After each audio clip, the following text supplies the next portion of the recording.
Bilt 2.0 is here, and now it's 3 cards. We now have 0, 95, and 4.95 annual fees. With 2.0, they also introduced Bilt Cash. This is their flexible currency in addition to Bilt Points, and it's redeemable for monthly credits within the Bilt ecosystem, dollar for dollar, and also member-only benefits. Whether it's dollar for you, though, is the big question.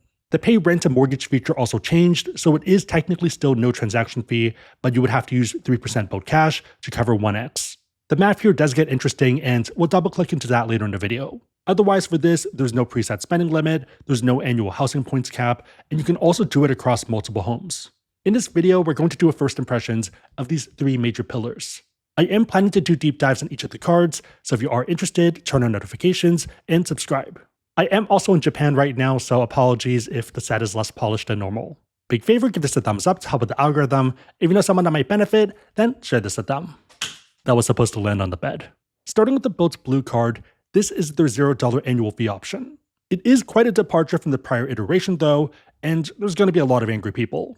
Here you're earning 1x Bilt Points and 4% Bilt Cash on everyday purchases, and on rent and mortgage payments, you're getting 1x Bilt Points.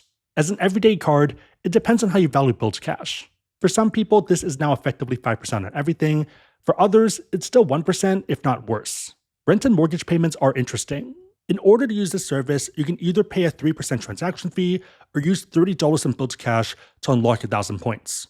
You can use more Bilt Cash for more points and so on. Put another way, you're buying Bilt Points for about 3 cents per point. If you're doing premium and aspirational travel, then maybe this can make sense. Alternatively, if you don't value Bilt Cash, then sure, fine, go for it. Otherwise, and we'll get more into this, I don't really think it makes sense. Treat rent and mortgage payments as its own thing, as its own business silo. Back to the card, it's not bad at all for being $0 annual fee and no foreign transaction fee. But yeah, if you did like the old card, the value prop has dramatically changed. Moving to the mid-level, we have the Bilt Obsidian card. This is their $95 annual fee card, and it builds upon the last card. So you're still getting 1x Bilt Points and 4% Bilt Cash on everyday purchases, and 1x Bilt Points on rent and mortgage payments.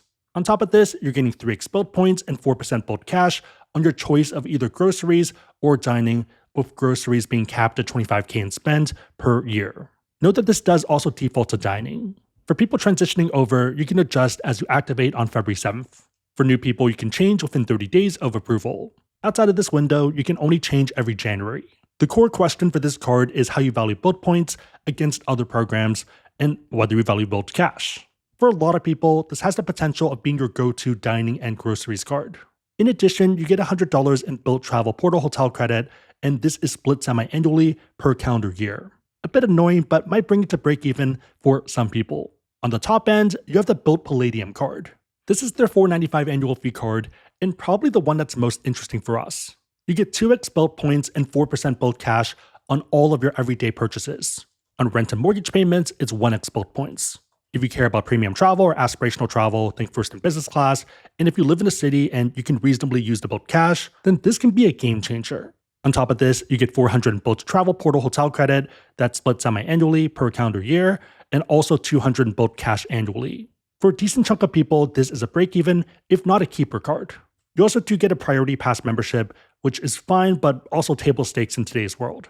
A bit of me is concerned that they limit categories or volume on the everyday purchases side, but we'll see what happens there. One very common idea in this space, especially for bigger opportunities, is to make hay while the sun's shining. A big thing to watch for is Bilt Points. Compared to a lot of other programs, the floor here might be lower than you think. The main idea is that you want to transfer to partners like Hyatt for travel, and that's primarily where the value is. For student loan payments, it could also make sense since you are redeeming for 1 cent per point. Obviously, this can change and it's only for loans serviced by certain partners. In that case, 2% Bilt Points would be 2% towards your student loans, so effectively 2% cash. For more liquid options and still pretty partner-oriented, you might only be getting 0.55 cents per point. So in this case, 2% Bilt Points would only be 1.1% value, and maybe less if you discount the partner. To me, the program is great for travelers, but might be harder otherwise. On a side note, if you want to learn about these cards, or pretty much any other cards out there, and you want to support the channel, we have links on the website, AskSebby.com, and also down below in the description box. Make sure the links are competitive, that they make sense, but otherwise, it's a huge way to support the channel, so thank you in advance. Across all 3 of the new cards, the core question is Bilt Cash. All 3 of them earn 4% Bilt Cash on everything other than rent and mortgage. There's two main ways to use Bilt Cash. Option 1 is dollar for dollar in the Bilt network, so 4% Bilt Cash would be 4%. At the moment, this includes Lyft, hotel spend, fitness classes, mobile dining, Bilt collection items, and GoPuff deliveries. Some of these aren't really that valuable, but other ones make a ton of sense. For myself at least, I feel like it wouldn't be unfair to value it at face value and maybe discount down to 25% if needed. Even then, that's 3% on top of the base multipliers. And to be fair, I also live in San Francisco, I go to fitness classes, so Barry's Bootcamp, which is in their network. I also travel a decent amount, so hotels aren't really hard to use. If you don't travel and if you don't do anything in network, then discount is needed, potentially down to 1% or 0%. For example, we have friends in Austin, they're new parents, they aren't traveling, they don't take Lyft because that makes no sense, they drive anyways, they're not going out clubbing, and they don't really do food deliveries since they prefer making food at home. They basically don't care about any of the options that are on the table. I'm not saying that there's no value, but be honest with yourself and your situation. Like with everything, your mileage may vary, so do what makes sense for you. Option number 2 is using $30 in Bilt Cash to unlock 1,000 points on rent and mortgage payments. This is a pretty controversial change. If you value Bilt Cash dollar to dollar, then you're buying Bilt Points at 3 cents per point. If you value it at 50% though, then you're only buying it at 1.5 cents per point, which becomes a better proposition. Think of it like a matrix of options.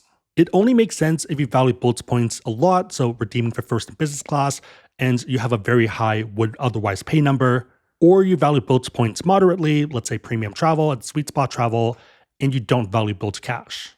So either Bilt Points a lot or Bilt Points moderately, but Bilt Cash slowly. For me at least, I think it's a bad deal, and I'd rather take the 4% in network.